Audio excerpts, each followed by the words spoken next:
Sejam bem-vindos ao Ali Aqui, eu sou a Alice e aqui hoje é finalmente o dia em que eu vou contar pra vocês os 5 motivos para não gostar do novo Harry Potter, que é Harry Potter and the Cursed Child, também conhecido como o 8º livro de Harry Potter. Como eu já falei desse livro no primeiro vídeo que eu coloquei, que é 5 motivos para amar o livro, vocês podem clicar aqui e ver esse vídeo se vocês ainda não assistiram. Nesse vídeo eu vou pular direto para a parte dos motivos, porque tem muito mais coisa para falar, gente. Combinado? O primeiro motivo para você não gostar deste livro é o fato de que alguns personagens simplesmente desapareceram da história. Na verdade, um personagem em específico, que é o Ted Lupin, que é o filho do Remus com a Tonks. O Harry adota ele como afilhado no final do 7º livro, depois que os pais dele morrem.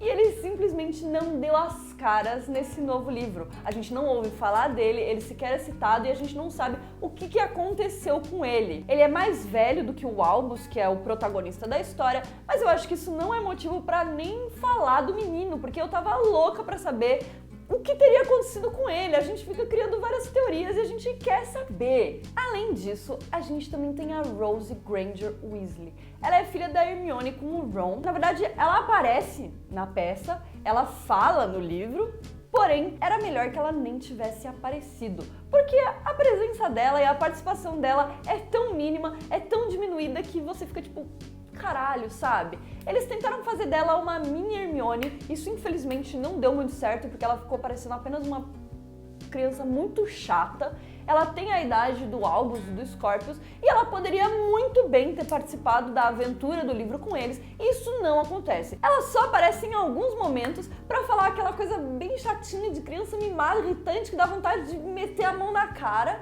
E aí depois ela nunca mais aparece, a gente não sabe direito o que aconteceu com ela, a gente só sabe que o Scorpius tem uma crush, que é meio forçada nela, e que também é uma coisa bem chata que acontece no livro, mas é só isso que a gente tem sobre a personagem. O segundo motivo é um motivo bem sério, e é o fato de que a história é muito fraca. Só pra vocês saberem, a história não foi escrita pela J.K. Rowling, era uma ideia que ela tinha e ela passou isso para o roteirista da peça, que é o Jack Thorne. A gente não tem o estilo de escrita da J.K. Rowling, que era uma coisa que eu acho que dá muito valor para as histórias de Harry Potter, é a forma com que essa mulher escreve, ela é uma deusa rainha do universo, né? E infelizmente, esse Jack, ele não conseguiu entregar o material suficiente pra gente ter uma boa história. Além de todos os buracos que a gente tem na história em si, a história é completamente baseada em fatos muito fracos e também no fato de que Cedric Diggory, que é aquele garoto que foi morto no torneio Tribruxo lá no 4º livro, na verdade eles queriam reviver o Cedric nessa história, e aí diversos acontecimentos fazem com que ele fique vivo. Porém, ele se torna um comensal da morte e mate o Neville. Cedric, ele é da Lufa-Lufa, ele é conhecido por seu grande coração, por ser uma pessoa sempre cercada de amigos e sempre pronta para perdoar tudo. Então no livro ele acaba sendo humilhado durante o torneio Tribruxo, e aí só por isso ele vira um comensal da morte que apoia o Voldemort, mata o Neville. E aí isso muda toda a história do universo de Harry Potter e é tudo isso que eles estão tentando fazer voltar ao normal. Esse plot é muito fraco. Nosso terceiro motivo, ele tem a ver com isso que eu falei do Cedric. A gente tem personagens que simplesmente não parecem os mesmos que a gente conheceu lá naqueles livros que a gente leu antes. Então muitos personagens estão muito diferentes. O Cedric, como eu já falei, o Ron, ele simplesmente virou um alívio cômico bizarro. Ele só aparece pra fazer comentários retardados, parece que ele não tem cérebro. E apesar de, obviamente, isso ser um dos traços da personalidade do Ron, não ele não ter cérebro, mas ele gostar de fazer piadas, e principalmente pelo fato de que ele assumiu a loja dos seus irmãos, né, a loja de brincadeiras dos irmãos dele, a gente entende que ele seria um personagem que faria muitas piadas. Porém, além dele não ter uma participação muito ativa no livro, ele só aparece pra falar coisas idiotas e você fica tipo...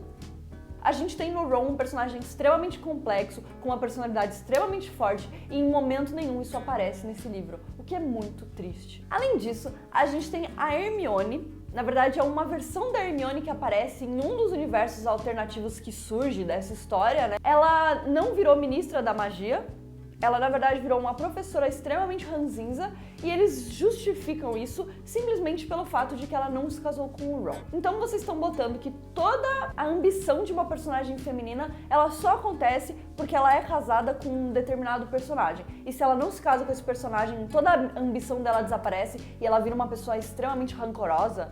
Gente, isso não faz o menor sentido, isso não tem nada a ver com a personalidade da Hermione que a gente conhece. E além disso, é um absurdo você querer assumir uma coisa dessas.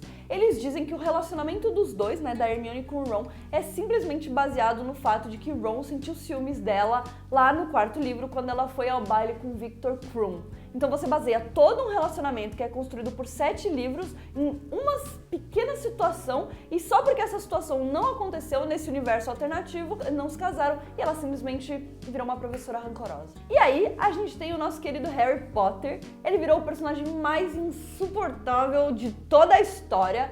Obviamente, nos 7 primeiros livros, o Harry já é insuportável. Se vocês leram o mesmo livro que eu, vocês sabem o quanto ele é irritante e dá vontade de...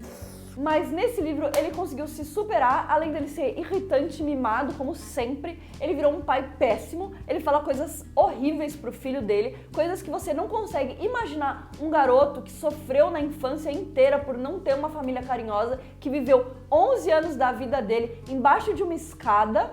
Você não consegue imaginar esse personagem chegando ao ponto de falar que às vezes ele desejava que o filho dele não fosse filho dele. Gente, sério, isso não tem... E além disso, ele também virou uma pessoa que grita com a McGonagall. A McGonagall virou a diretora de Hogwarts e ele tem a pachorra de gritar com ela. Ela que salvou ele milhares e milhares de vezes nos primeiros livros. Como é que ele tem a coragem de gritar com essa mulher, meu Deus do céu? Esse menino, ele perdeu a cabeça, gente. Não tem como. Nosso quarto motivo é o vira-tempo.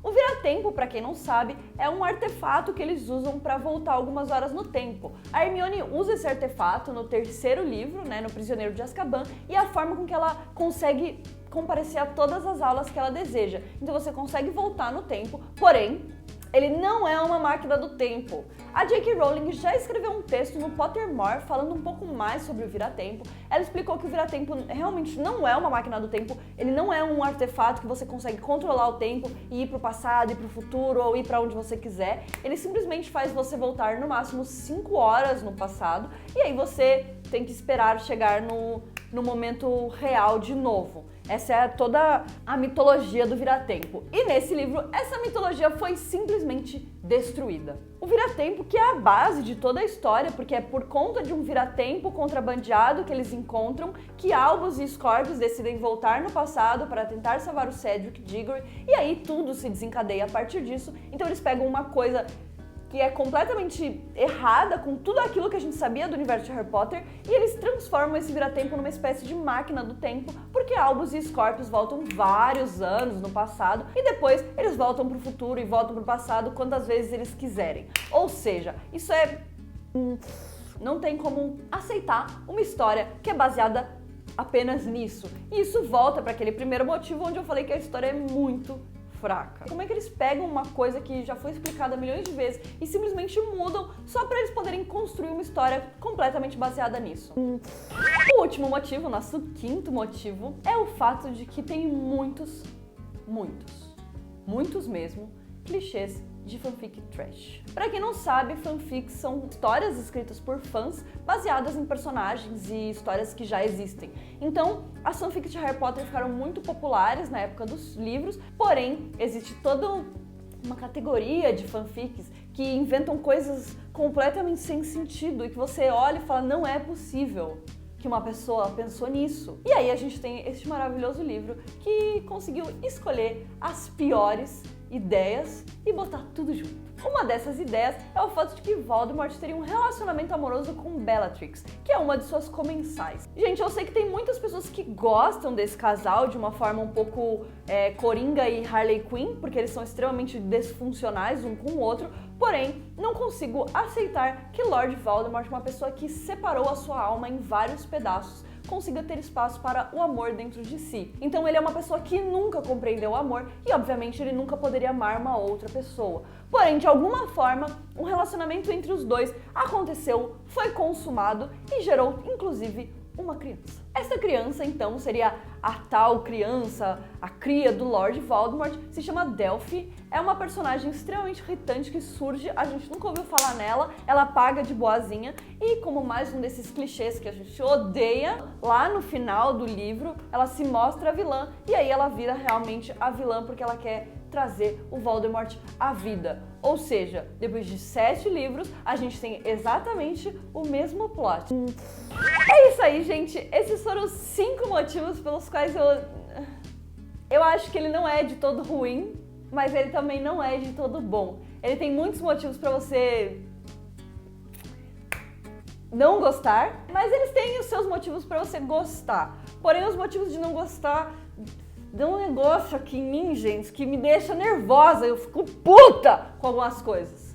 Mas tudo bem, a gente tá trabalhando pra ficar zen, eu tô focando nas partes boas, e se você ficou curioso, compre o livro, leia, que eu acho que é uma boa leitura. E se vocês pensaram em outros motivos pra odiar ou pra amar, deixe aqui nos comentários, deem like, se inscrevam no canal, e é isso aí, gente. Um beijo.